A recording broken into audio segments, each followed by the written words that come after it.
Number 10. Gwenpool. Gwenpool is truly one of the most unstoppable mutants. In fact, she is so unstoppable that she actually was able to make herself a mutant by willing that origin into existence for herself. I know, it's wild. Gwenpool, for those who are unfamiliar, is an alternate version of Gwen Stacy and Deadpool combined, who hails from an alternate reality not yet given an official number. The temporary reality number assigned to it currently by fans is 565. Gwenpool becomes a mutant after Kamala Khan, the current Miss Marvel, refuses to fight her when Gwen tries to instigate a battle, and instead tries to reason with Gwen. Kamala is the one who suggests that Gwenpool's understanding of the fourth wall and her belief that she is simply a character existing in a comic book could be a story that Gwen created as a result of not wanting to acknowledge the truth. The fact that she is actually a reality warping mutant. Possibly. The idea broke Gwen somewhat and caused her to retcon her own origins, instead becoming a reality warping mutant as Kamala had suggested and finding a home on Krakoa with all the other mutants of Earth 616. And friends, before we move on to our next spot on this list, if you love what we do here at Top 10 Nerd and if you love it when we talk about mutants, be sure to let us know by giving this video a thumbs up. Number 9. Rogue. Rogue is a mutant who truly is considered to be one of the most durable around. She can just take in a power set through absorbing someone's powers, permanently adopting it. In fact, some may not know, but that is actually how Rogue is able to fly and where she gets her strength and her durability from. She actually stole those powers from Carol Danvers, aka Captain Marvel, aka formerly Miss Marvel, which is how she was known at the time. For a long time, Rogue was unable to properly control her powers, causing her to accidentally steal people's memories, powers, and even psyches just from touching them, and causing Rogue to often be much removed from her other fellow mutants, friends, and loved ones, afraid she might hurt them accidentally after she became a hero, and resulting in her basically wearing fully covering outfits, except for her face of course. However, it was this very fear that apparently prevented Rogue from controlling her abilities, and once she faced it, she gained better control over her powers, making her virtually unstoppable, which is also probably why a lot of writers keep her on the sidelines, or prefer to. She's kinda hard to write because she is so unstoppable now. Number 8. Magneto. Pretty much nothing stops Magneto, not even losing his heart. Now, if you've seen our Unstoppable superheroes list, then you know what I'm talking about. So for this point, I'm going to talk about another insane feat of Magneto's, other than when he defeated Uranos while completely heartless with some help from Storm. Not only can Magneto sustain his own flow of blood without a heart using his powers, but he could also seriously mess you up by manipulating your blood in your body. Or even worse, mess you up by just pulling out all of the iron from your blood. We've seen him do that too, and it was pretty horrifying, I gotta say. Magneto has also used his mastery of magnetism to perform the kind of blood witchcraft you'd associate more with a magic user, a warlock if we were talking D&D classes I suppose. Magneto has used this ability to manipulate the blood of his victims to also control their minds, turning them into mindless zombies who will do his bidding as a result of manipulating the flow of blood to their brains. Who needs telepathy when you have magnetic mutant powers, I guess? Number 7. Apocalypse. I mean, there is a whole reality based around the idea of what if Apocalypse was unable to be stopped. This reality is known as Earth 295, aka the Age of Apocalypse. And in this world, Apocalypse becomes pretty much inevitable thanks to the early demise of one man, Charles Xavier, aka Professor X. AOA just goes to show you what a force Apocalypse is, and if you aren't convinced by an alternate reality where Apocalypse rules the world, you can also turn to a more recent X-Men event, Ten of Swords, aka the Otherworld Tournament. During this fight, Apocalypse faced his wife, who was possessed, and even against the seemingly unbeatable foe that was Annihilation, Apocalypse still managed to win, saving his wife and freeing her from the influence of the Golden Helm, while also basically saving all of Krakoa, mutant kind, and Otherworld, possibly the world itself, outside of Otherworld. Number 6. Jean Grey. You know how it goes. We have to talk about the most powerful original X-Men member if we're talking about Unstoppable Mutants. I just gotta do it. Jean Grey is a force to be reckoned with, and not just because she was the host for the Phoenix Force either. Even without the insane power of the Phoenix Force bonded to her, Jean has done some pretty impossible things, including almost single-handedly defeating Null during the Absolute Carnage event. And okay, yeah, so she didn't really single-handedly defeat Null one-on-one, but honestly, she probably could have if she really wanted to. She was, at the very least, integral to uncovering the God of Symbiote's weakness. Jean has been an unstoppable force many times over, and even while serving on the X-Men team recently, used her powers to single-handedly defeat Nightmare, who has managed to terrorize even Doctor Strange before, and she used her power to defeat Cordyceps Jones and his entire casino, simply by trapping him in an illusion while the X-Men basically did their thing. From within that illusion, Jean says it best when it comes to just how powerful she truly is in issue number 11 of the recent X-Men series. I was Marvel Girl, now I am Jean Grey. I did not even let the Phoenix command me, so what chance do you have? Ooh, fair. I would never try to command Jean Grey. I would only let Jean Grey command me. Number 5. Hope Summers. Hope is pretty understandably unstoppable. I mean, she, combined with the powers of Wanda, was even powerful enough to defeat the Phoenix Force, which is known for being extremely stubborn, resilient, and of course, pretty much invincible and indestructible. Now granted, the Phoenix Force did not remain defeated forever, it was not permanently destroyed. But that wasn't really as a result of Scarlet Witch and or Hope being ineffective. That was more to do with the cyclical nature of comics where, well, rarely anyone or anything remains dead, banished, or defeated. Hope is unstoppable because her mutant power allows her to adopt any other mutant powers. So really the only way to defeat her would be to put her in an isolation chamber, and good luck getting her there, considering that she currently lives on an island where she is constantly surrounded by all kinds of mutants from all different alignments and where some of the most powerful mutants known to us reside. And then there's also the fact that, I mean, technically Hope kind of worked with Wanda's powers, and now Wanda isn't a mutant, so what does that even mean? Does that mean Hope can just take any powers? I'm still not sure about that. Number 4. Miranda. Miranda doesn't have a fancy code name. She's just Miranda. While not necessarily canon in the main continuity, Miranda is still one of the most unstoppable mutants I could think of, so I'm including her here, despite the fact that I believe she does exist outside 616. Although with her power set, that is something that seems like it could easily and quickly change if Miranda willed it to be so. Miranda is from the story X-Men Worst X-Man Ever, a limited series covering only one arc by Max Bemis and Michael Walsh. We are introduced to Miranda through Bailey Hoskins, who is the self-proclaimed worst X-Man ever. Bailey's powers allow him to self-detonate, in essence a human bomb, but that is all he can do, which means that it's kind of a one-use power, therefore lame and not really useful at all because, you know, if you use it, you'll be dead. Bailey also isn't particularly skilled, athletic, or smart. On the contrary, his friend Miranda can warp reality, shaping it as she sees fit. If Bailey is the worst, Miranda is kinda the best. While Miranda does use her powers, Bailey doesn't even seem to notice at one point, calling her out years later for not doing enough, when, oddly enough, the whole time, Miranda has been unknowingly saving the whole world and possibly the universe multiple times over, which she reveals and is like, I was here the whole time like saving everyone, but you know, I just changed reality so no one really notices. Number 3. Squirrel Girl. I mean, isn't unstoppable just a synonym when you think about it for unbeatable? For some reason, when it comes to mutant lists, I always tend to forget that Squirrel Girl herself is a mutant. I don't know why I forget about Doreen because I love her so much. And this also happens to me despite the fact that when we're first introduced to her in the comics, she advertises herself to Iron Man as a mutant. I guess it's because Squirrel Girl, despite being a mutant, is not often associated with the X-Men, but instead prefers to align herself more with the Avengers, or the Great Lakes Avengers anyways, and other Avenger-based teams. Number 2. Mr. Sinister.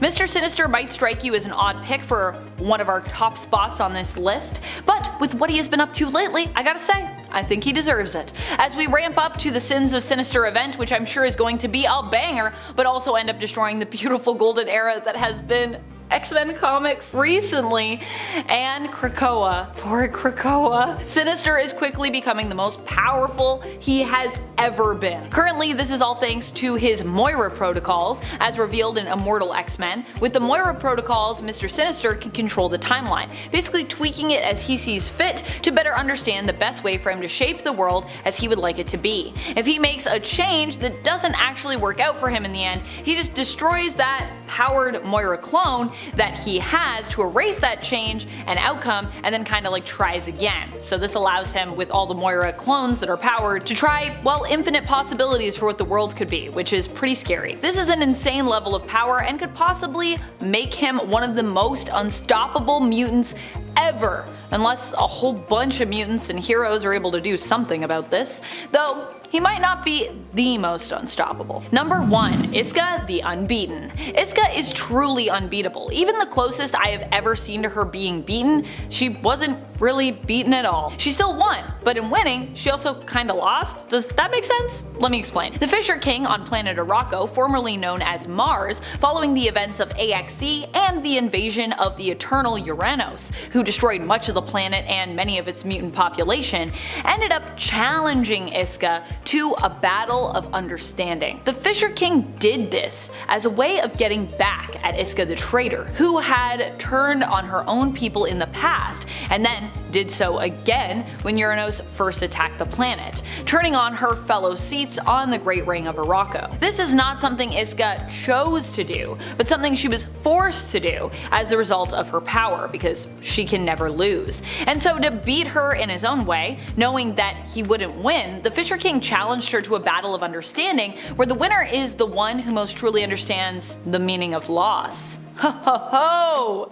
As you can imagine, Iska won, but in so doing, she felt great grief over all that she had lost and chose to leave Arakko and resign her seat on the Great Ring. This is the closest I've ever seen to Iska losing something, and still, she technically won because she understood grief the best between the two, or understood the idea of loss, I should say. Iska is such a fascinating character, so while she is gone, for now, from Arakko, I do hope we continue to see her appear in the X-books. I mean, who knows, maybe she'll be the key to defeating Sinister? I don't know. Number 10. Moira McTaggart. Moira McTaggart, when she was a mutant, was pretty unstoppable. I mean, she almost single-handedly destroyed all mutants from behind the scenes, which I think is pretty wild. And she also posed as someone working to save all mutant kind on various occasions, which I think also made her unstoppable in a different kind of way. Moira McTaggart, of course, is no longer a mutant in the comics as she was depowered, but her mutation was reincarnation, with the knowledge of prior lives lived carry that forward into her next life. In fact, Moira's power was so great that it was proven to be connected to the very fabric of time and reality, with the whole universe seemingly resetting after each of her deaths. This also means that even after being depowered, Sinister was able to create and use clones of Moira with their mutant gene activated to predict the outcome of various events and shape reality in his own image. In essence, Sinister can now use Moira, or more specifically Moira clones, to attempt various tactics in order to get things as he would like them. Now, when a tactic fails, he simply destroys that Moira clone, thereby erasing that tactic, its outcome, and the resulting timeline/reality. And friends, before I move on to our next spot on this list, if you love what we do here at Top 10 Nerd, and if you love it when I talk about mutants, I know I love it, be sure to let us know by giving this video a thumbs up. Number 9. Franklin Richards. Franklin Richards might not have his powers currently in the comics, but that doesn't stop him from being one of the most powerful mutants to have ever existed, and definitely the most unstoppable, at least across time. Besides, I'm pretty sure Franklin will have his powers and his mutant status back eventually. Like Gwenpool, Franklin was also revealed to have willed himself into becoming a mutant, although he did so subconsciously, which is even more nuts. Franklin's powers were of the reality warping variant, and apparently without knowing it, he used them to make himself appear as a mutant. However, as his powers waned, it was made clear that he was not truly one, but simply appearing as one thanks to these powers. And apparently this was confirmed when we noticed that, yeah, Franklin, oh wait, no, you're not actually a mutant, you're just a depowered mutate, so whoops. This is why he ended up getting rejected from Krakoa, although Professor X did not appear to Franklin personally, but simply in his astral form. Number 8. Darwin. Darwin is one of the mutants who was brought on the mission to infiltrate the Children of the Vault's home base, known of course simply as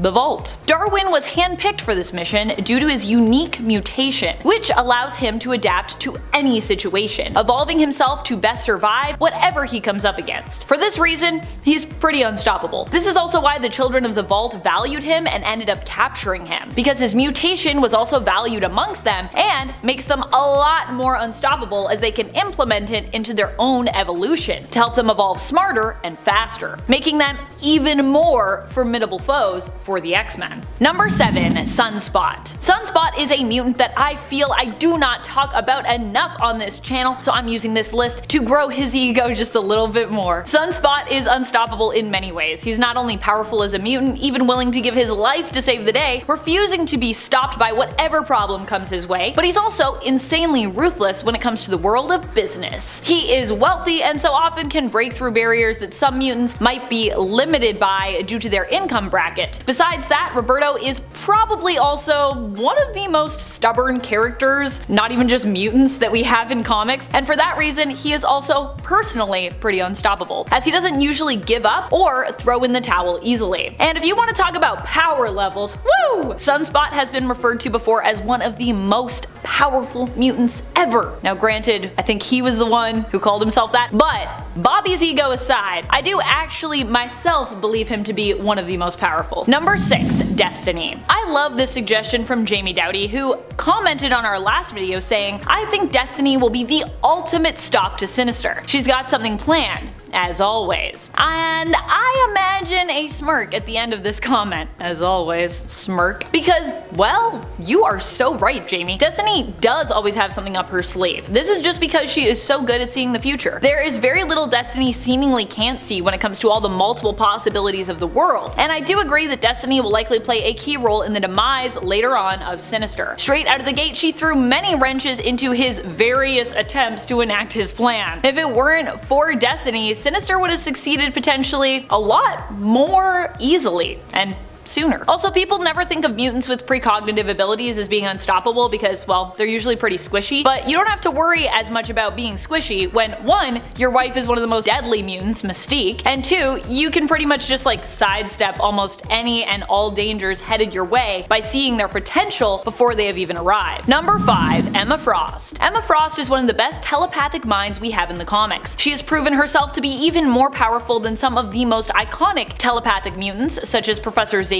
himself, at one point laying traps in Cyclops' mind with which to ensnare Xavier should he attempt to enter Scott's mind, which of course he did. Emma also has proven how deadly she is when she manipulated the mutants into going to war during the Inhumans vs. X-Men event. Not her finest moment, to be sure, as a hero. Speaking of her being a villain, she also successfully stole Storm's body for a time in a body swap, managing to briefly infiltrate the X-Men, and even when Emma isn't using her own powers and mastering them, she's proving how powerful she is while using someone else's, like when she swapped bodies with Iceman and was able to use his powers to turn into water and travel through currents. So not only is Emma a powerful telepath, teacher, and businesswoman in her own right, but she can also be quite good at mastering mutant skills and power sets which don't even belong to her, which is probably what also makes her a really good teacher. Number 4. Mad Jim Jaspers. He is a weird mutant that actually started out as a villain who was anti-mutant himself. Mad Jim Jaspers was in essence someone who was seen as pro-human and anti-mutant until people realized he himself was a mutant with reality warping powers. He ended up being quite the foe as well, and despite having died multiple times, has returned time and time again. Most recently, he returned in Otherworld, first spotted there during the Otherworld tournament showcased in the Ten of Swords event. Jim literally just popped up there as the person in charge of the crooked market in Otherworld, the sort of black market in the fantasy world where a person can literally find and acquire anything they could possibly think of, no matter how rare, elusive, or seemingly forbidden. The even stranger thing is, last we saw him before this, I believe Jaspers was once again dead, and his random appearance was not explained here. So we still don't really know how he came back to life and got to Otherworld. I suppose we can chalk that up to just how unstoppable Mad Jim and his power set are. Number 3. Synch. Synch has recently become one of the most OP mutants to many X-Men fans. He was resurrected on Krakoa earlier as he was needed for a mission to infiltrate the Vault, where the children of the Vault had retreated to. The team was 3 mutants who are known for their unstoppable level of resilience, especially combined. It included Laura Kinney, formerly known as X-23, currently known as Wolverine, Darwin, and Synch. Of the 3, only Synch seemingly survived and escaped once they had the intel that they needed. Although later we learned that Laura also managed to survive, so now we kind of have 2 Lauras in the comics, old Laura and younger Laura, as she was initially believed dead and therefore resurrected. Synch was able to get valuable information back to Krakoa before dying himself and being resurrected once more in a younger body. You see, in the Vault, time moves differently, so he and the team had actually lived there for hundreds of years, despite the fact that a much shorter period of time had passed outside of the Vault on Earth. Upon being resurrected, Synch's powers seemed to mutate further, allowing him to retain the powers of a mutant that he'd synced with previously, as opposed opposed to only being able to use their powers while nearby and synced with them. Although using this power to its fullest extent does seem to be hard on Sync's body, so there is that. Number 2. Iceman. I think Iceman has proven time and time again that he can't be stopped. The story I recanted earlier where Emma was able to use Bobby's power while in his body to travel through water as water, that is also something Bobby himself can now do, as was evident when he fought recently against Fin Fang Foom in the first run of the Marauder series. His fellow mutants and teammates had thought that Bobby had been destroyed when in reality he hadn't. It looked like Fin Fang Foom obliterated him, but Bobby, being Bobby, he just turned to water, went into the ocean, and came back up again, proving that he is a force to be reckoned with. Even hell can't stop Bobby. He'll just freeze it over again, as he's also done in the past before. And to be honest, it would probably be even easier for him this time around, as he's continued to grow in power since then. You know you're unstoppable when you are able to do things like freeze hell over. Number 1. Storm. Storm is not just a mutant with unbelievably unstoppable powers, she is also a literal goddess. What does that mean? Well, it means that Storm can be even more unstoppable just from the power of belief. At one point, Storm ends up literally being confirmed as a goddess after people believed for her to be one for years. We are shown that when people believe in Storm, this gives her even more power, which is wild because base level power Aurora Monroe is already off the charts. Storm is a fearless leader who does not even fear death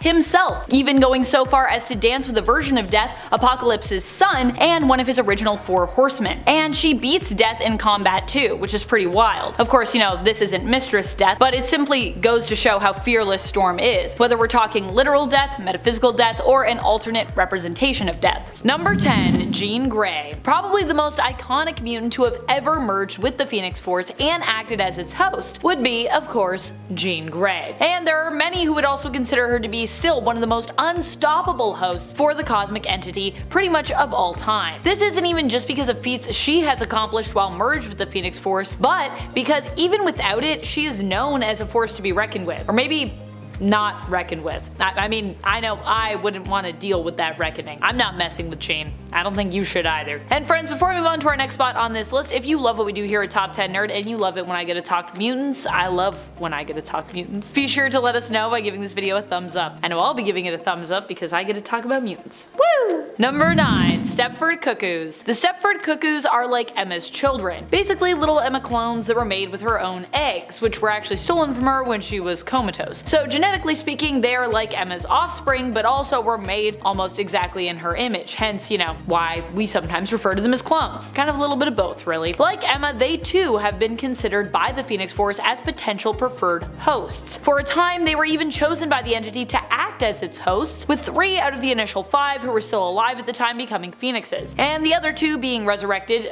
kind of to an extent. Although the Stepford Cuckoos would not maintain their status as Phoenix Force hosts, and struggle with both programming within them and the Phoenix Force basically vying for control over them from within, they would at least get to keep fragments of the Phoenix Force within themselves afterwards, trapped in their secondary mutation, their diamond hearts, which if you didn't know, the Stepford Cuckoos have diamond hearts. However, eventually even these Phoenix fragments within them would escape, so sad. No longer Phoenix at all. Number 8.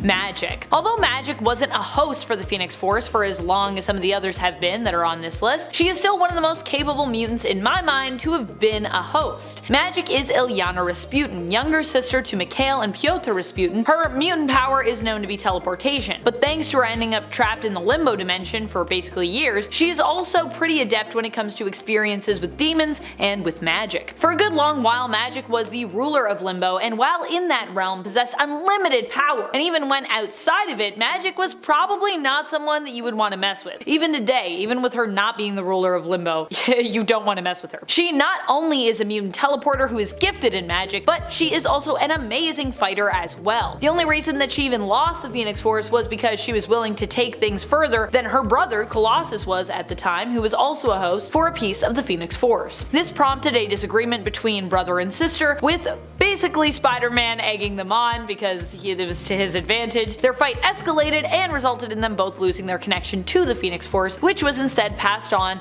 to 2 of the other members of the once Phoenix Five, strengthening their connection to the Force. You know. Number 7.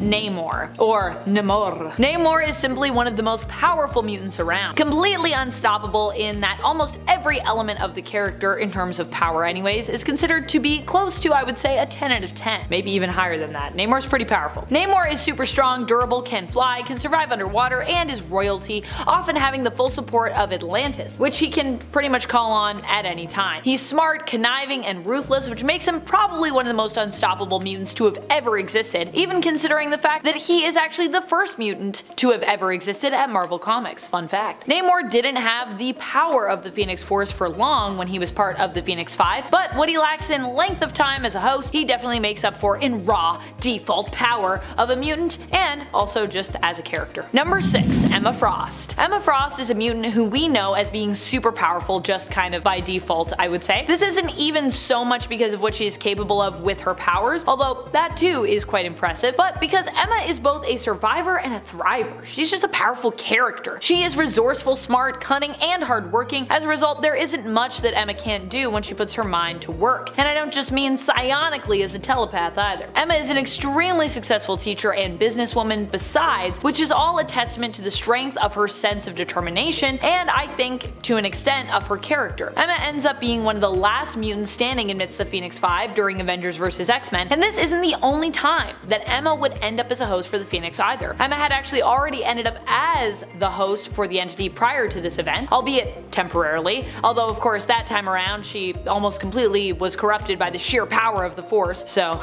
there is that I guess to consider. Number 5. Kid Omega. Quentin Quire hasn't really had much time as the Phoenix Force because we've only really ever seen him actually become the Phoenix in an alternate future reality. But although we only got to see him briefly, his appearance did at least seem impressive there. In the alternate future of 13729, one of the realities dubbed as the Future X-Men, Quentin eventually grows up, has a son, and yes, fulfills his self-prophesied destiny in becoming the host of the Phoenix Force. Number 4. Cyclops. Cyclops isn't usually one of the first mutants that comes to my mind when I think like unstoppable, or most unstoppable. I mean, Cyclops is unstoppable, but you know, he's not usually in my top 10 in my mind. But when it comes to his time as the Phoenix Force host during Avengers vs. X-Men, well, that's a rare incident where he actually does really stand out as an unstoppable character. This is not because of Cyclops' base abilities and power levels, which, you know, not to knock those, but it's actually because when he was in fact a host of the Phoenix, he ended up being the last one standing as a member of the Phoenix Five, even outlasting Emma Frost. And when his old mentor, Professor X, came to try and plead with Cyclops,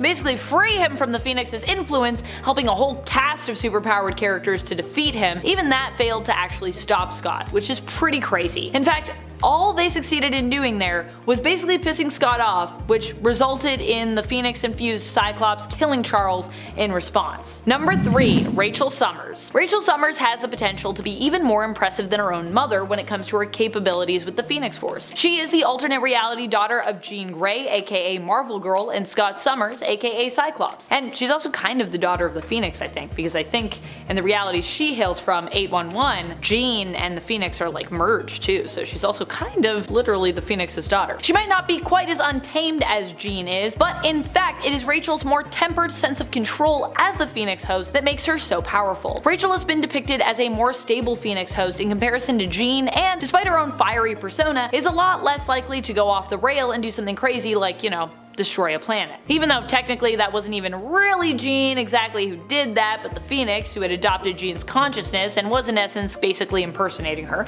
But either way, we sure do like to hold it over Jean's head anyways, so yeah, poor Jean. There's some characters in comics that I feel like we hold so many things over their head, and Jean is definitely one of those characters where I'm like, I feel like she's done enough. I feel like also it wasn't really even Jean technically. We can forgive her. Oh well. Number 2. Wolverine. If you're wondering when exactly this happened in the main continuity, I'm sorry to say that it actually actually, it did not happen in the main continuity. But it did happen in the reality of Earth 14412, where Logan became known as Old Man Phoenix. In this reality, humanity was completely wiped out, and even though Logan himself also somehow died, he returned to life later on as a chosen host for the Phoenix Force, which, you know, does make sense. That is what the Phoenix does. It loves to resurrect people, you know what I mean? He would also be the person to lend his powers to the alternate future version of Allfather Thor in this reality to help him in his fight against Doom. At this point in Doom's history in this alternate future, he had not only survived humanity being wiped out, but he also had acquired various different superhero-based powers and artifacts, which basically gave him a massive power boost. Fortunately, Thor, with a Phoenix Force boosted Mjolnir, was able to take on and defeat Doom. Of course, you know, Wolverine kind of had to give up his life to make that happen, but of course,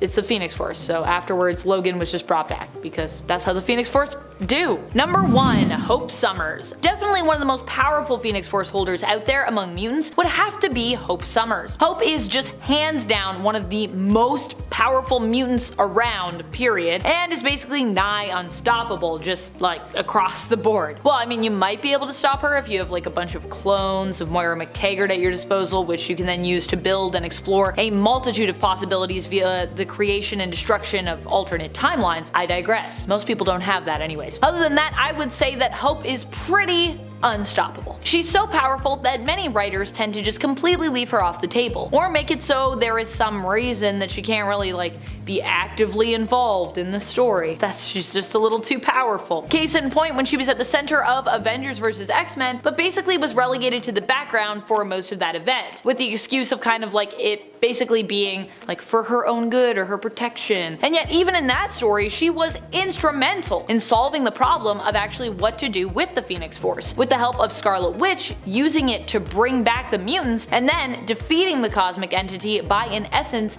banishing it from existence, for a while at least. I will also add that I think one of the most insane feats you can accomplish with the Phoenix Force becoming one of its hosts is to basically merge with it and then, even in the face of all that power, reject it, which is basically what Hope did, as her time as the Phoenix was super short. But to me, that's just more unstoppable. Coming in at number 10 is Sync. Sync has the mutant ability of power mimicry, meaning, like Rogue, Sync can copy the powers of other mutants. Unlike Rogue, Sync has the benefit of not doing harm to whoever he is borrowing powers from, and he can also do it without physical touch. Recently though, after being resurrected, Sync got a bit of a power boost, and he may even become a new Omega level mutant. In the story, Sync not only uses his normal mutant powers to replicate the abilities of the mutants Sunfire and Cyclops while they were both nearby, but is also able to tap into Jean Grey's telekinetic abilities while she is literally all the way chillin' on Mars. Sync's growth in power post-resurrection was first noticed back in 2021's X-Men number 18, with Sync documenting that he was now able to sync not just with mutants, but other superhumans as well, which is quite the boost, and I think it just keeps going up and up and up. In the House of M alternate reality, Sync even got to the point of permanently retaining others' powers, which would be an incredible significant power boost as well. As a main member of the X-Men though, it's kinda hard to be surprised he's getting power boosts. So at number 9 is Eye-Boy. Eye-Boy is usually undervalued because he looks really silly, and I get it. He does look like if the drummer for Kings of Leon had 57 eyes, but you should never judge a book by its cover, because although Eye-Boy doesn't look very menacing and seems rather confused most of the time, he's actually got a pretty good power set. He's got the ability to see just about anything, no matter how small and no matter how far. But on top of his microscopic and telescopic vision, he can also see basically every light wave there is, including X-ray, infrared, and thermal, among many others, including the magical plane as well. He also has night vision and even chemical detection. That's right, he can see pheromone secretions from people, giving him a tracking ability as well. Eye-Boy is just one of those sad cases where he's just too unsettling looking to really garner much respect for who he really is and what he's truly capable of. Number 8. Domino. Nina Thurman is a mutant weapons expert and mercenary.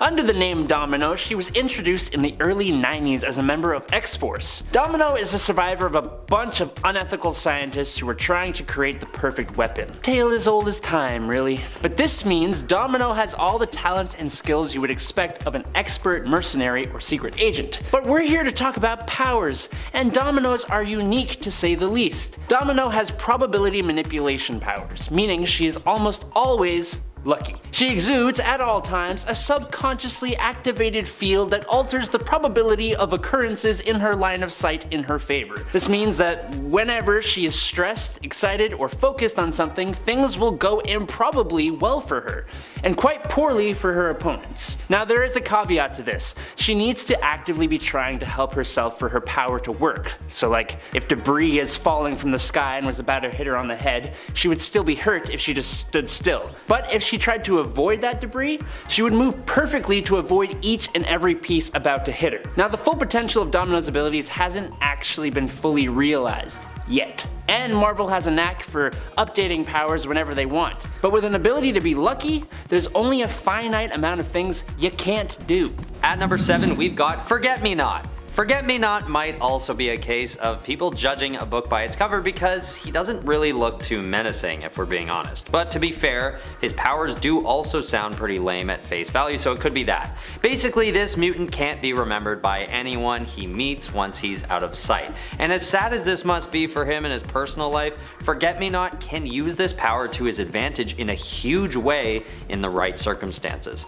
In one case, he's even able to dupe all of X-Force when the team has to form an elaborate plan just to track him down. They're only able to finally catch him by having Dr. Nemesis record himself explaining to the team the existence of Forget-Me-Not as they search for him, and they keep watching it over and over again on their coffee breaks. And the only caveat to this whole situation is that the maintenance bots, along with, I'm assuming, any computer automated system, can remember Forget-Me-Not, which sort of weakens the potential for his powers in a way. So although he's more powerful than you might think, he's still got some vulnerabilities, but heck, everyone does, right? Forget-Me-Not. Number 6. Dust. Created by Grant Morrison and Ethan Van Sciver for 2002's new X-Men number 133, Soraya Kadir is a young Muslim mutant who's enrolled in the Xavier Institute for Higher Learning. Now she has largely been just a background character in the stories she shows up in, but Dust has been present for some of the largest events in recent X-Men history. Soraya was even one of the mutants who kept their powers after M-Day. Soraya is usually a pretty shy and quiet girl, but don't let that fool you. Her powers are no joke. Dust is able to transform into a cloud of sand, or dust, and even act as a violent sandstorm, literally stripping the flesh from her opponents. When she couldn't properly control her powers yet, Dust even unintentionally flayed 2 men alive after unleashing her power in an act of self-defense. Dust has also been shown to use her power internally, meaning like inside another person, entering her enemy's lungs and eroding them from the inside out, which is just a lovely thought. But wait! There's more. It also appears that Dust is immune to magic and telepathy based attacks in her sand form. The only problem is that if you pull out a hose or like a super soaker or something, she's pretty much done, as she's extremely vulnerable to water. She's a powerful mutant, but sorely underutilized. At number 5, we have Marrow. I've covered this mutant in almost every one of my lists for the last few weeks now, and for good reason. She is just such an underappreciated mutant considering how versatile and honestly cool her powers are. And if you are a Marrow diehard fan, you know that she's had some difficulties with her powers, which might explain part of the reason why people tend to write her off. Initially, Marrow is unable to control the growth of her bones, which leaves her with some pretty painful and frankly terrifying looking struggles. But these days, she's honed her powers and has become quite impressive as a result. Her extreme bone growth allows her to eject super durable spikes from her skin, and then she can use them as weapons. She is adept at hand-to-hand combat, so this, paired with her ability to literally grow her own weapons and then heal up without issue, makes her pretty unstoppable. Number 4. Jubilee. Jubilee's energy plasmoids might actually be one of the most potent of the X-Men's arsenal. The plasmoids aren't fireworks, even though they look a hell of a lot like them. They're actually closer to superheated plasma. She can create a bolt of bright light, but she can also push out enough power to bend steel or destroy a tree. And with precision can even detonate microbursts inside someone's brain. So that's the amount of range we're talking about here.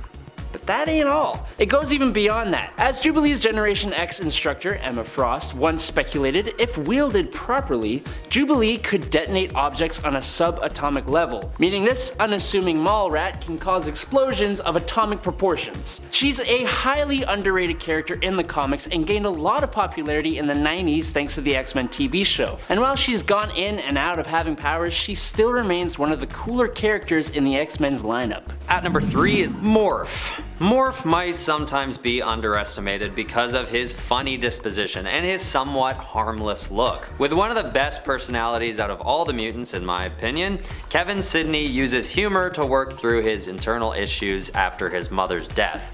But externally speaking, he deals with his other issues using his totally underrated power set. Morph is a master shapeshifter, capable of changing his body and his voice to mimic those of others. Not to mention, he's also able to fly at speeds of 40 miles per hour and has a healing factor due to his ability to manipulate the makeup of his molecules. But what's coolest about his powers is that if he chooses to grow more muscles, his strength will actually increase along with his appearance, and even if he can't get his strength up to match his opponent, his defensive stats are insane due to his ability to absorb the impact of any physical projectiles by simply allowing them to pass through him. Number 2, Gambit. Gambit has the really cool mutant ability of molecular acceleration, allowing him to convert the potential energy of a non-living object through touch and kinetically excite the molecules to the point that they explode. Usually when a mutant has an ability that manipulates molecules, they have a pretty vast array of powers.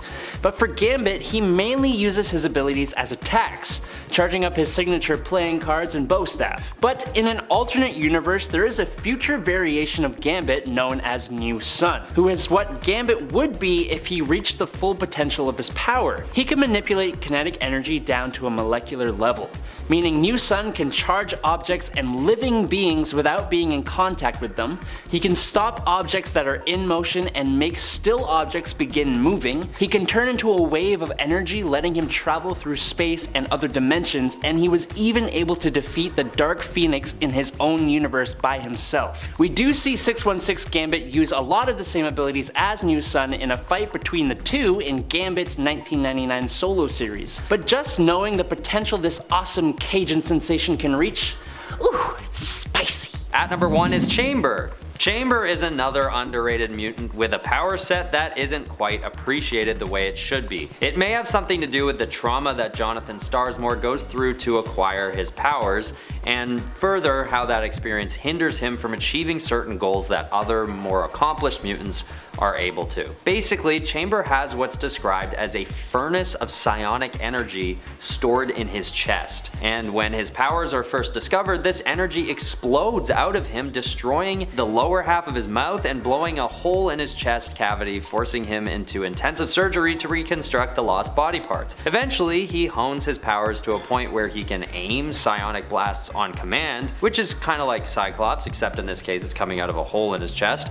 But what's more is that Chamber later learns that he's in fact a descendant of Apocalypse, and he is eventually properly reconstructed by Clan Akaba in the appearance of Apocalypse. Although this leads him into a depression, Chamber then gets a huge power boost from this modification and changes his name to Decibel before joining the New Warriors. At number 10 is Bishop. Lucas Bishop is a mutant from the far-flung dystopian possible future where Hope Summers wiped out millions of human beings, resulting in the hunting and policing of mutants by Sentinels under control of the government. From just this alone, his knowledge of possible future events, he has a large amount to offer. But Lucas Bishop also served as a member of the XSE mutant police force, giving him a whole whack of experience using his abilities. Speaking of which, Bishop has the very useful mutant ability of energy absorption, allowing him to absorb the majority of types of energy, including magic, sound, light, psionic, psychic, and the list goes on and on, with no clearly defined limit as of yet. The energies he absorbs can be either environmental or directed towards him as attacks. He can then store or project that energy energy from his body in different ways, whether in the form of concussive blasts, energy rays, explosions, fire, plasma, and again the list goes on and on. But his favorite use is by projecting the energy out of his XSE weaponry. The nature of his powers makes it difficult to damage him with energy-based attacks, and almost any attack to be honest, giving him nigh invulnerability. But it also enables him to work well with any energy-using teammates. Bishop can also store the absorbed energy within his personal reserves, whereupon the energy increases his strength, speed, stamina, and healing abilities. He is highly underutilized, especially recently, and I think that's gotta change. Alright, at number 9 is Polaris. Lorna Dane is not just a green Scarlet Witch, okay? In fact, she is the real, legit daughter of the anti-hero magnetic powerhouse Magneto. She's been manipulated, used, and been the victim of villains like Mesmero, Eric the Red, the Marauders, Zaladane, and Apocalypse. But she has been a member of the X-Men and more recently is a key member of the newest version of the team. She's always been prominent, but I think a little overlooked in comparison to others, which is a shame. She's actually quite powerful. As the daughter of Magneto, Polaris actually has pretty much exactly the same abilities as him. She can control and manipulate magnetic fields, allowing her to create force fields, fly on the Earth's magnetic field, emit magnetic concussive pulses that can overload and short-circuit electrical systems. She's able to manipulate the natural iron within the blood of living organisms, allowing her to reverse the flow of an entire crowd's blood in order to render them unconscious. She controls metal and magnetism just like her father, but hasn't had as much experience, so her potential has not been fully realized as of yet. Number 8. Forge. Forge has been an important member of the X-Men and mutant community for a long time. But for some reason, he always seems kind of unused, at least to me. He is almost like the X-Men's version of Q from James Bond. His mutant ability is that he is an intuitive genius. He can visually perceive mechanical energy, quote unquote, in action. He can just understand how something works by looking at it, as easily as breathing, for example. This power allows Forge to instinctively know and understand the potential and functional operations of any machine or technological device in his visual range. It's a skill that, combined with his natural intelligence, allows him to conceive, design, and build mechanical devices and operate, modify, and disassemble existing technology to create countermeasures for it. It's pretty cool. It's almost hard to explain how this is a power, but it is. It's allowed him to subconsciously invent and construct something where someone else would have to think about it, design it, and then create it. He's been able to just do it, and then deconstruct it later to figure out how it actually works. He's created cybernetic systems, sophisticated holograms, and elaborate computer and fiber optic systems, as well as time travel devices. His potential is vast, and that's before you take into account his magical affinity. And at number 7 is Dazzler. Dazzler, otherwise known as Alison Blair, is a mutant with the ability to transduce sound into light. She's also a very gifted singer and performer, which she uses in tandem with her powers to just blow people's minds at her concerts. But she is more than that. She can take any source of sound other than her own voice, unless it's projected back at her, as light energy which she stores up and can use in a bunch of really cool ways. Obviously, using the lights she emits, she can blind adversaries, but she can also create therapeutic light to help allies. Her Dazzle Blast, which is either the worst name ever or the best name ever, is a light show so intense it overwhelms the nervous system of whoever is watching and can knock people out. She can also shoot lasers that can cut through solid metal and photon blasts that strike with concussive force. She can create quote unquote light fog to hide allies. She can create force fields for offensive and defensive purposes, and she can even fly. She's become the Herald of Galactus in a What If comic, and she was actually one of the more impressive versions of Thor from God Doom's Thor Corps, even coming over to the 616 reality at one point. Dazzler is awesome and very underused. Coming in at number 6 is Mimic. As a child, a nosy and curious Calvin Rankin accidentally exposed himself to one of his father's experiments. Altering his body and triggering his powers, Calvin soon discovered he was able to mimic the abilities of others who were in his close proximity. He first appeared as an adversary to the original X-Men, copying and mimicking all their powers at once. After he reformed, he was offered a role on the team. Now, as a member of the X-Men, Mimic didn't really get along too well with his fellow teammates, but he was one hell of a powerful asset to them and was responsible for a few of the team's victories. series. Cyclops resigned as leader shortly after Calvin joined, and weirdly, Professor X chose to make Mimic the team's leader. Over time, other powers he has copied include the powers of Hulk, Banshee, Marrow, Gambit, Rogue, Storm, Colossus, Nightcrawler, Shadowcat, Pharaon, Megan, Kylan, Micromax, Rachel Summers, Wolfsbane, Pete Wisdom, Psylocke, Risque, Siren, Warpath, Sunspot, Cable, Caliban, Domino, Boom Boom, Richter, Cannonball, Shatterstar, Post, Blob, Mystique, Toad, members of the Crazy Gang, and so many others. The thing about Mimic in comparison to Sync or Rogue is that he copies skills and abilities as well as powers, and even mimics physical attributes, which gives him a degree of more versatility at the cost of lower power levels. But he's still really cool. Number 5, Multiple Man. Multiple Man has such a crazy interesting power. Okay, so I should say for starters that he isn't technically a mutant. Jamie or James Madrox is actually a changeling, which is a sort of genetic precursor for mutants who gain their abilities at birth instead of having their X gene activated later on, like in puberty or whatever. For James, his power is that of duplication. He can duplicate himself multiple times upon impact, and each of his dupes can create one single dupe. One of the real benefits of his power though is that the Prime Madrox will retain any memories of his dupe's experiences. So let's say you had to read like 10 books in a week. Well, you could have like 10 dupes all read one book each, and then when they re-merge with you, you have all of their memories of each book, if that makes sense. Multiple Man is like an information gathering powerhouse. He can also use the ability to learn skills, like one of his dupes trained as a Shaolin monk and trained in meditation.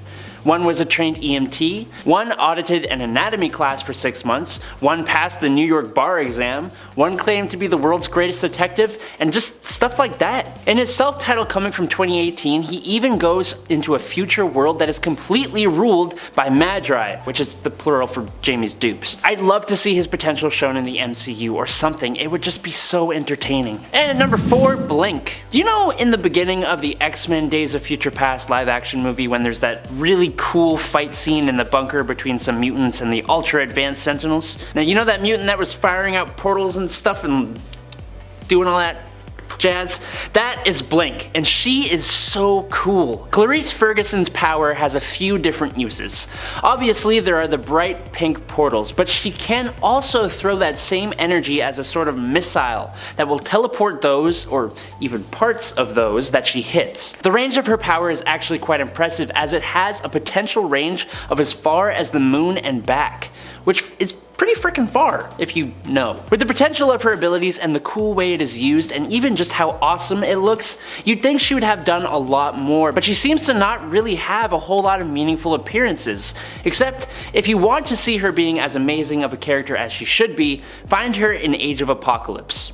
So cool. Number 3, Firestar. Another pretty powerful mutant who just hasn't had any key moments to speak of. Angelica Jones, also known as Firestar, has the awesome mutant ability of microwave energy manipulation and generation. She uses the Earth's electromagnetic field and converts it into microwave radiation. She also absorbs microwave radiation from her environment and from stars in the galaxy. She can then focus this energy at targets or to do different things.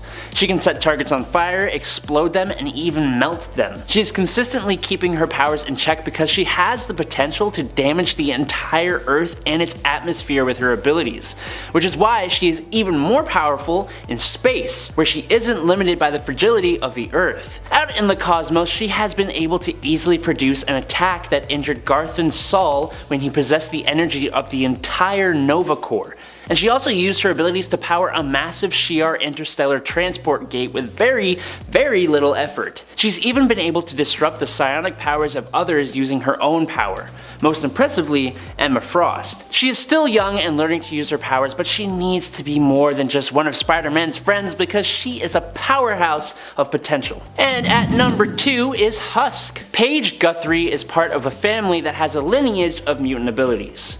Sam Guthrie Cannonball, Joshua Guthrie Icarus, Melody Guthrie Arrow, and Jebediah Guthrie, who doesn't have a superhero name. Paige's power is a wee bit unorthodox though. She has the ability to shed her skin, and by concentrating on specific chemicals or elemental formulas, she can cause the layer of skin underneath to be a different element or shape or state. She can become any solid that she has studied and can imitate metal, diamond, granite, wood, rubber, and even glass.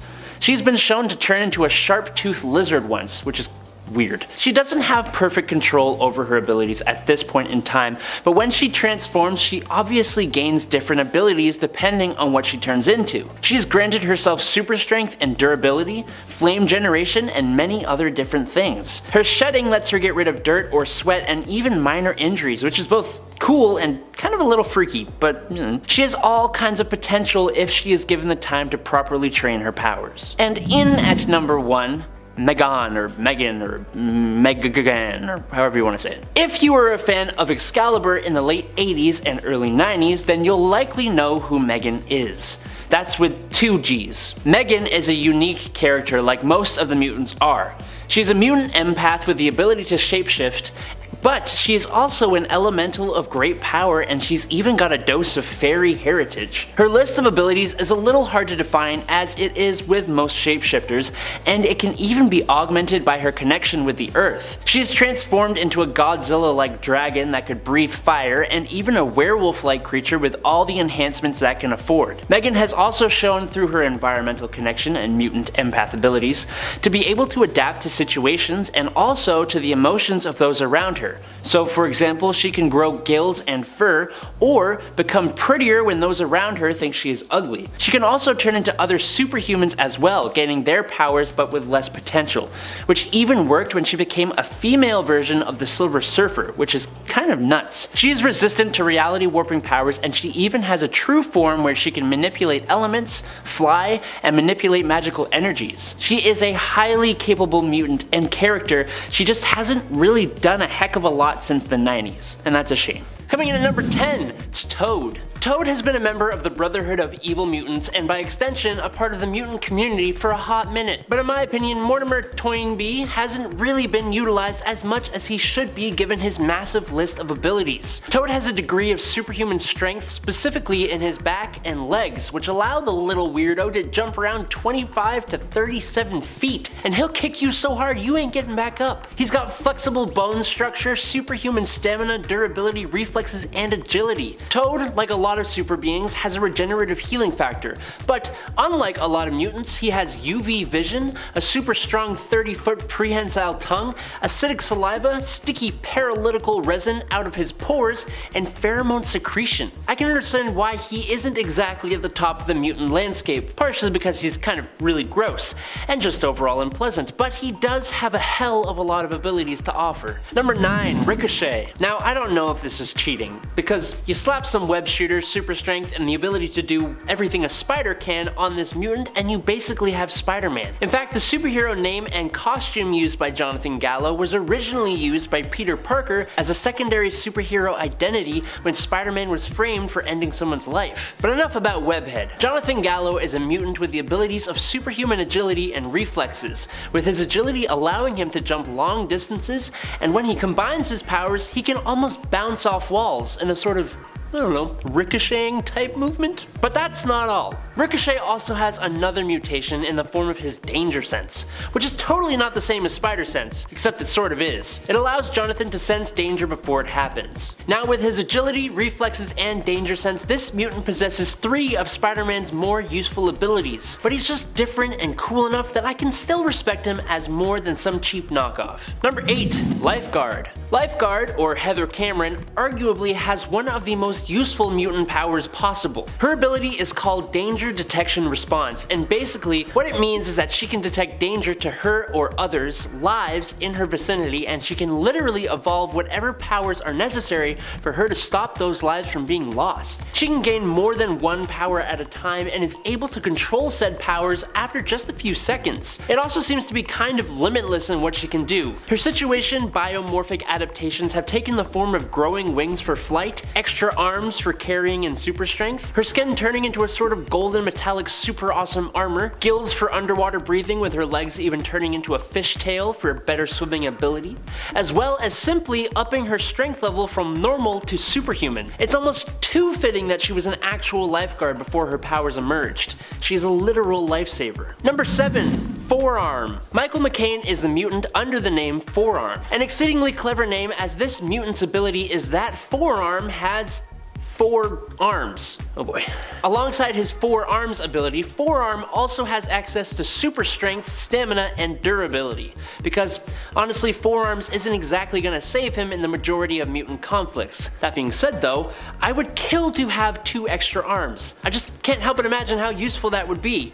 Add to the fact that your arms are super strong, not only can you make a peanut butter jelly sandwich while texting your friends and petting a cat or something, but you can also trade 2 extra fists worth of punches with some heavy hitting mutants who only get 2 hands. For Michael, when his powers are used in unison with his extra limbs, he is a formidable close combat specialist, able to hold his own against some of X-Men's own powerhouses like Rockslide. He was a founding member of the Mutant Liberation Front, and he is now happily living on Krakoa. Number 6. Nature Girl. Although Lin Lee started off at Jean Grey's school for higher learning, after she witnessed some of the horrible things humanity is doing to the earth and to nature, she would instead become an fighting back against humanity, which makes sense given her powers. Nature Girl's powers are directly connected to the natural world, so she can communicate, influence, manipulate, and control nature, living beings, except I guess not humans or mutants, plants, natural phenomena like the weather and geology of the earth, and the matter and energy of which all these things are composed of. Now that statement alone kind of encompasses a lot of different stuff. She can call upon animals and ally herself with them. She can make plants grow, move, and attack people. She can control the weather to a degree and heal nature to a degree too. She was on the run from Wolverine for a while and was able to get away from him a few times using her abilities. And she looks totally awesome wielding the Krakoan cudgel with her big antlers and the goat legs and stuff.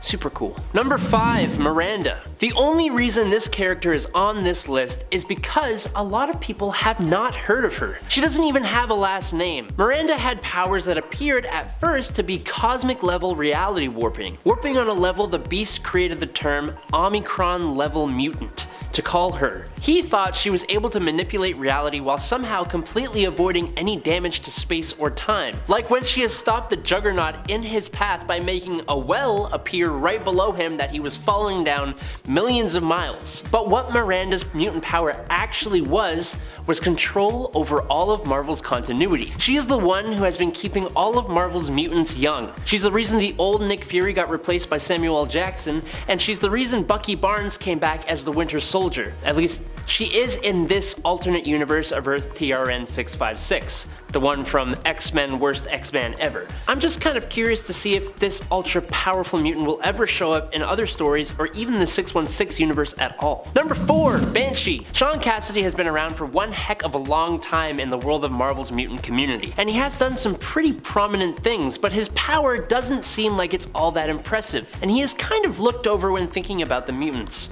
but he shouldn't be. Sean has acoustic kinesis, an ability he does many cool things with. Primarily, Sean emits a sonic scream. Now the sound waves from this sonic scream have shattered solid objects, cracked skulls, and even liquefied people. But he has done so much more with this ability. He can ride the sound waves he creates using his suit to be able to fly at subsonic speeds. He can create sonar by sending out a pure signal note and listening to the returning sound. He can tighten the sound waves around himself and others to create sonic shields. And more than that though, he has been shown to affect the fluid inside people's ears with his sonic screams, being able to set them off balance and even render them unconscious. One ability that had me raising an eyebrow is the fact that Banshee can even subtly influence people's subconscious mind by changing the tones and vibrations of his voice, effectively using hypersonic suggestions and persuasive abilities. Don't sleep on Banshee, people. Number 3. North Star. Jean-Paul Beaubier is an interesting mutant with a few different abilities. Northstar's main ability is super speed. Not really in the traditional sense of running really fast though. Northstar can propel his body at superhuman speed, becoming a living projectile, channeling a portion of the kinetic energy of his body's molecules in a single direction. It's even possible for him to reach 99% the speed of light in a vacuum. But if he were to do it on Earth or something, he'd not only damage himself, but could quite possibly break the planet. He can also super speed any part of his body, giving him superhuman reflexes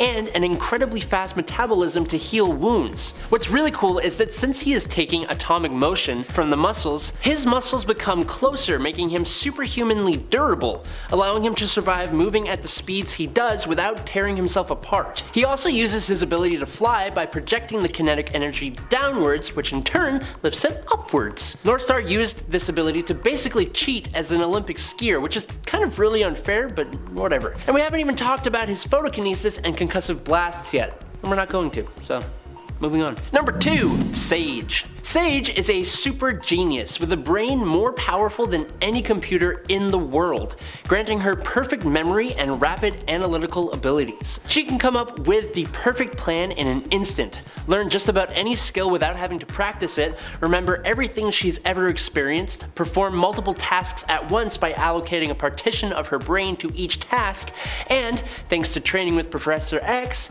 she can engage in telepathy. Her telepathic abilities allow her to detect minds and read them, project thoughts, astral projection, cast realistic mental illusions, and she even has a kind of psionic defense unique to her called her firewall. But it doesn't even stop there, as Sage even has some biokinetic abilities as well, including reading another mutant or person's genetic code and DNA, being able to literally see who someone's related to, jump-starting latent or enhancing current mutant abilities, and has complete control over her physical body, being able to expel nanobots from her body by controlling her immune system, almost like highly advanced antivirus.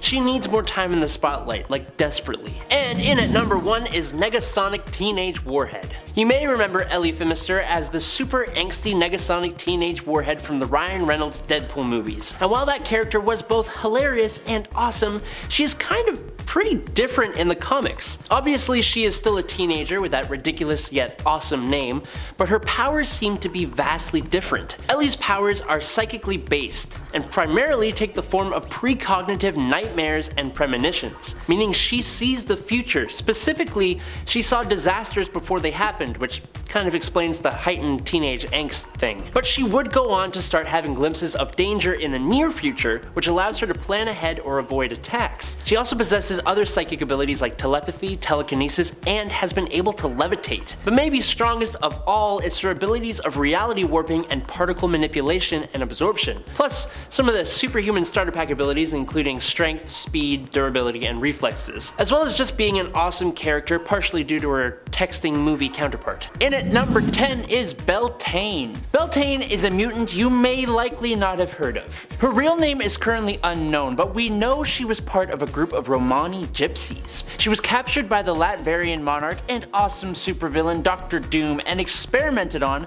which activated her latent mutant abilities, and also set off her desire to overthrow his rule with a group of other escapees. Now, Beltane's ability is the secret weapon of her group. She has the ability of fear projection, which means that she can physically project a manifestation of whatever the person she is facing most fears, psychically messing with and almost torturing her victims. So when fighting Wolfsbane, for example, Beltane made the hero see a projection of her not so nice father. Probably a mistake, as Wolfsbane eventually took her down in an animalistic rage, but hey, it's still a cool power. Coming in at number 9, Wolfsbane. Speaking of Wolfsbane, Rain Sinclair has the mutant ability that I wish I had when I was a kid. She can turn herself into a wolf at will, and can even go into a transitional form that is basically a close to a werewolf without being a werewolf type of thing. In fact, she is basically a werewolf, but with none of the drawbacks of the monster. She retains all her faculties, minus not being able to talk and just being a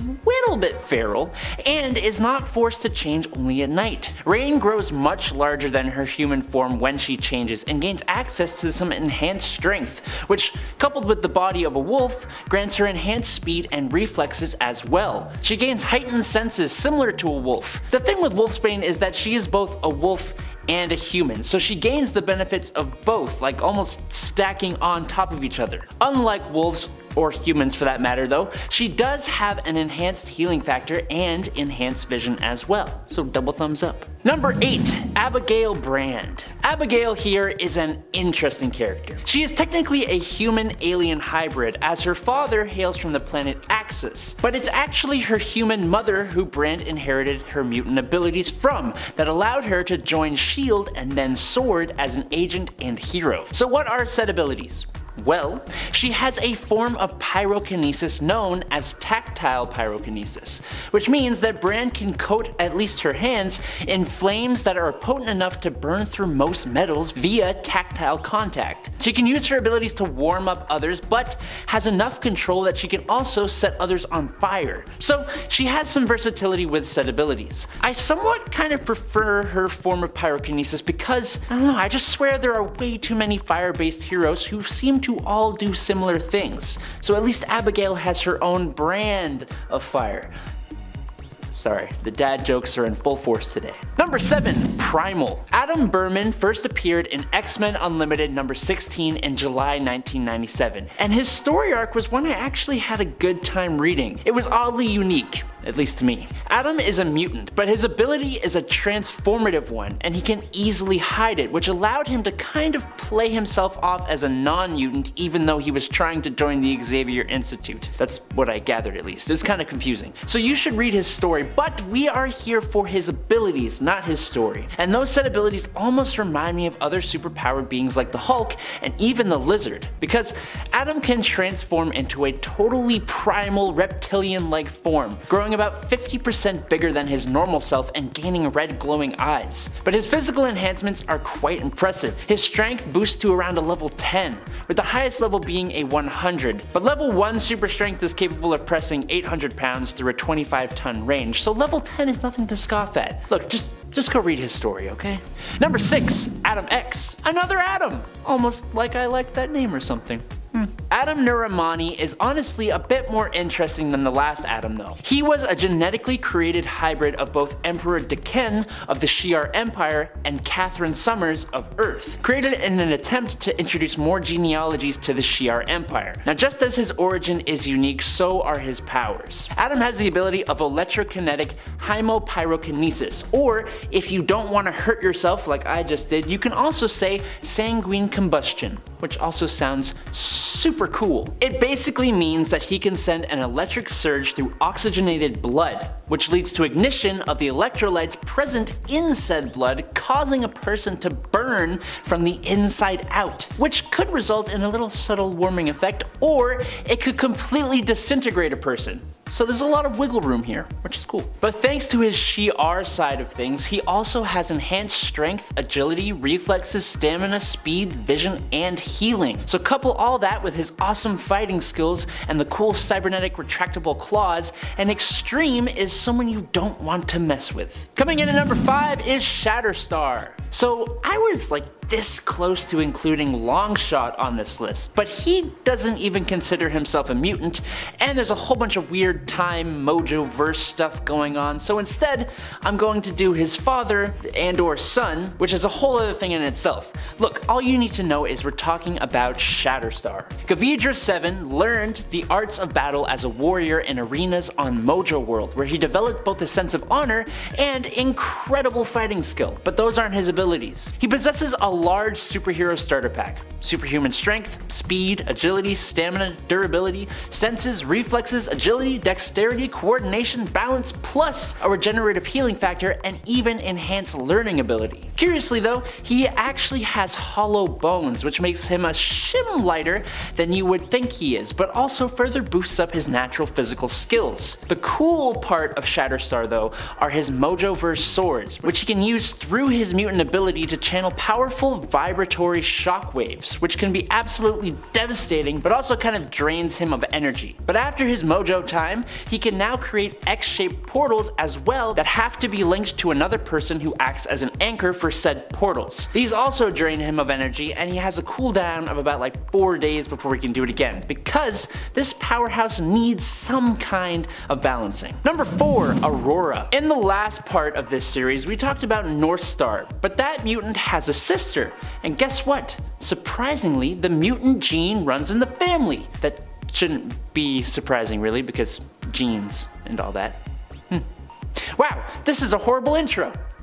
Janine Marie Beaubier, otherwise known as Aurora, can generate a bright light, which according to the wiki is equivalent to 500,000 foot candles. Or if you aren't weird, it's about as strong as a lighthouse light, which is also an extremely weird frame of reference, but I digress. She and her brother can both do this by varying the rate of acceleration of the molecules of their bodies out of phase with one another, thereby generating a cascade of photonic discharges. The light can actually do some interesting things, like she can make a calming light that can even interrupt psychic control, or she can make concussive light blasts. Or, which is even cooler, she can even create lightning blasts that actually do some considerable damage. Like her brother, she can also move incredibly fast, and thanks to her molecular manipulation, she can also be extremely durable, heal quickly, and even withstand all the g-force of moving so fast without doing those insane weird breathing exercises that pilots have to do. Number 3, Phantom X. I honestly kinda dread talking about Phantom X, but I also completely love this guy. When I first read a comic with him in it, I did not fully understand his power, and I still don't really, so now I'm gonna try and explain something to you that I do not fully understand myself.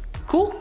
Cool. So basically, Phantom X, or Charlie Cluster 7, or Weapon 13, or Jean-Philippe, if that's what you want to call him, was experimented on by Weapon Plus and was genetically grown and evolved using Sentinel technology. Thanks to this, he actually has, or had, 3 brains for independent parallel processing, nanoactive blood, and his primary nervous system is actually a detachable techno-organism called EVA, or EVA. So there's some stuff to unpack there. EVA, or EVA, can fly herself and can generate bioelectric charges to be used as weapons, with Phantom X being both telepathically and symbiotically linked to EVA. His multiple brains allow him to think like a sort of supercomputer similar to Sage, but it also gives him access to 2 extra personalities, a charmer and a super deadly mutant hunter. He can create extremely powerful illusions and can enter a trance state where he can rapidly heal, and his self-supremacy over his body and mind allows him to overcome pretty much anything to complete his mission, including mind control. I can't talk too much more about him without taking forever, but know that he has enhanced senses, is a dope fighter, and does not create any kind of smell. Please look into this character and try to make sense of him, because I need help. Number 2, Somnus. Carl Valentino is actually a new member of Earth's Mutants, first appearing in Marvel's Voices Pride #1 in June 2021. But canonically, he's been around for a while. He and Dakin actually had a one-night stand in 1967, a one-night stand in which Dakin dreamt of them having an entire life together, which caused Dakin to retrieve Carl's body in the modern day and bring it to Krakoa for revival. Except this dream was caused by Carl himself. That's because Somnus has the mutant power of Wonneromancy, which I'm almost certain I mispronounced, but I'm kind of proud of myself that I think I didn't. This means he has the ability to enter, broadcast, and even control dreams at will. He can render his opponents unconscious and is also able to bring others into his dreamscape. It's such a unique and interesting power, and it can allow him to live entire lifetimes within a dream, which in my nerd mind tells me he can learn and improve upon skills while dreaming, but don't take my word on that, I just kinda made that up. Only time will tell the multitude of ways his power shall be used in the future. And finally, at number 1 is WizKid. A computer genius and novice inventor, Takashi Taki Matsuya kind of has an unfair advantage in the inventor game. That's because WizKid here has the ability to technoform materials and rearrange parts of things to function to his specifications, even to the point of being contrary to the laws of nature and science. And he's even recently learned how to manipulate plants and even other mutant powers to create new technology. With this ability comes a natural psionic aptitude for seeing how components can work together, which lets him make things work even better using his mutant power. As for the using of other mutant abilities, it basically means he can see the use of individual mutant powers as components, coming together as a larger machine, or even being able to guide the linking and combination of mutant powers to work collaboratively together. So he's almost like a power strategist, which is really cool, on top of the awesome technology he can already create. All this basically comes together to make WizKid someone you would absolutely want on your side, wheelchair and all.